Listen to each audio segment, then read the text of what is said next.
Hello friends, welcome back to my channel.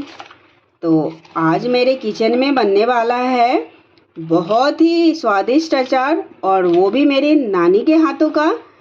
तो चलिए बनाना शुरू करते हैं। तो चलिए अचार बनाना शुरू करते हैं। और ये वीडियो बहुत ही इंटरेस्टिंग होने वाली है, और ये बहुत ही मेरी नानी का सीक्रेट है। इसमें तो मैं आगे बताऊंगी। तो ये आधे किलो का आम है, क्योंकि बहुत ही बड़ा है। और आम की क्वांटिटी कम या ज़्यादा आप कर सकते हैं, जितना आपको बनाना हो तो बना सकते हैं। अब सबसे पहले इसको हमने धो लिया है, और अब इसको छील लेंगे।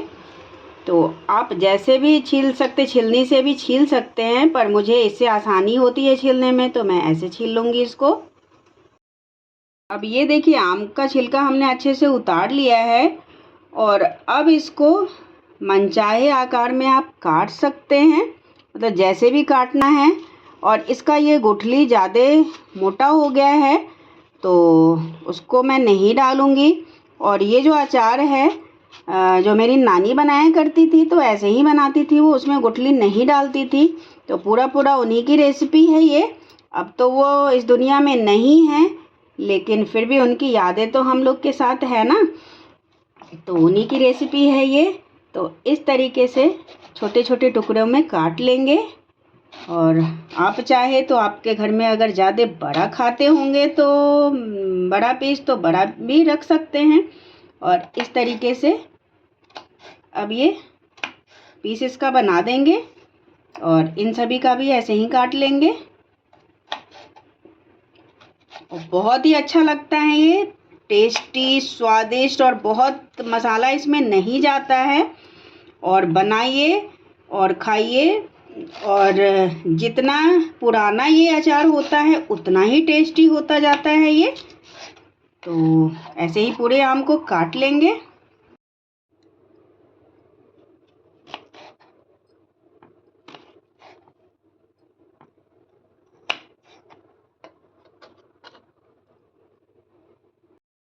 अब ये देखिए, आम को हमने काट लिया है छोटे छोटे पीस में, और गुठली अलग कर दी है मैंने। और चलिए अब गैस की तरफ चलते हैं।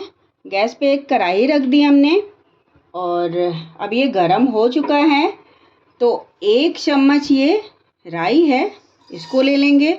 और इस अचार में बहुत ज़्यादा मसाला नहीं पड़ता है, तो बहुत ज़्यादा लेने की आवश्यकता नहीं है, क्योंकि तभी टेस्ट आएगा। जो हमने देखा हुआ है नानी के हाथों में जादू, वही जादू मैं बताने वाली हूँ।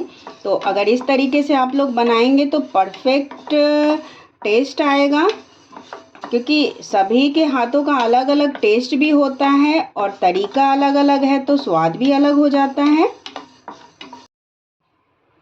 अब ये राई भुन गया है, अब इसमें जीरा भी डाल देंगे, और गैस का फ्लेम ऑफ कर देंगे। और बस इसमें और कोई भी मसाला नहीं भुनना है अभी। अब इस मसाले को ठंडा करके पीस लेंगे।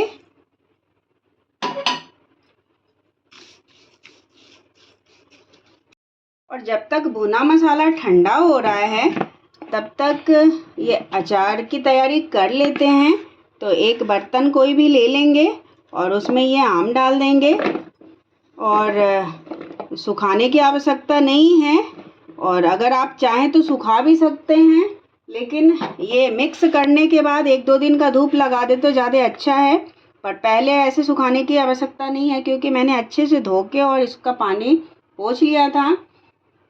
तो सबसे पहले इसमें नमक डालेंगे। तो स्वाद अनुसार नमक डालेंगे।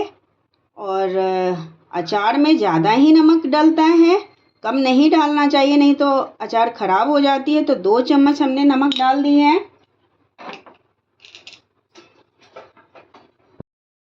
और 1 चम्मच हल्दी पाउडर, और स्वाद अनुसार मिर्ची पाउडर, कम या ज़्यादा। तीखा ज़्यादा खाते हैं तो ज़्यादा डालिए, नहीं तो कम भी डाल सकते हैं। तो 2 छोटा चम्मच हमने मिर्ची पाउडर डाला है। और 1 चम्मच काश्मीरी लाल मिर्च, इसको भी डाल देंगे। लेकिन जो पहले नानी बनाती थी तो उसमें ये मिर्च को, जो अपने घर की मिर्च आती है ना, जो लाल वाली घरेलू, उसी को डाल देती थी पीस के। तो मेरे पास ये है तो मैं ये डाल रही हूँ। और इसमें ये सौंफ और ये काला जीरा जो है कच्चा ही डलेगा, इसको भूनना नहीं है। तो ये डाल देंगे और आधे चम्मच हींग डाल देंगे। तो ये आधे चम्मच हींग डाल देंगे। और इस अचार में तेल गरम करके नहीं डलता है, तो तेल ज़रा सा भी मैं डाल दूँगी मिलाने के लिए। उसके बाद फिर और बाद में डाल देंगे जब हम जार में डालेंगे। तो अब इन सभी को अच्छे से मिला लेंगे।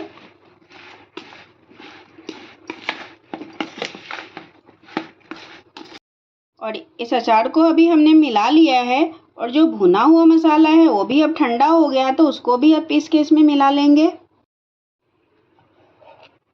अब ये मसाला पीस गया है और इतना मसाला इस अचार में जाएगा भी नहीं क्योंकि ज़्यादा हो जाएगा।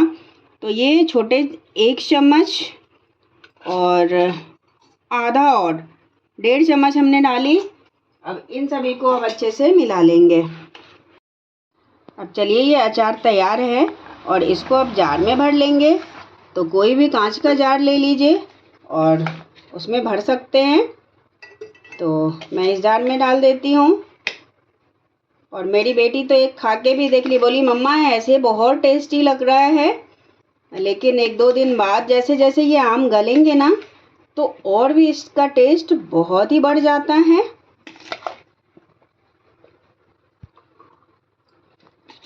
अब ये स्वादिष्ट, टेस्टी, लाजवाब मेरी नानी के हाथों का अचार तैयार है।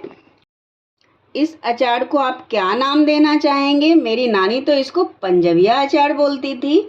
हम लोग इसे पंजाबी अचार के नाम से भी जानते हैं, लेकिन मेरी नानी की जो भाषा थी तो वो बोलती थी पंजबिया अचार, तो हम लोग उसी नाम से जानते हैं इसको।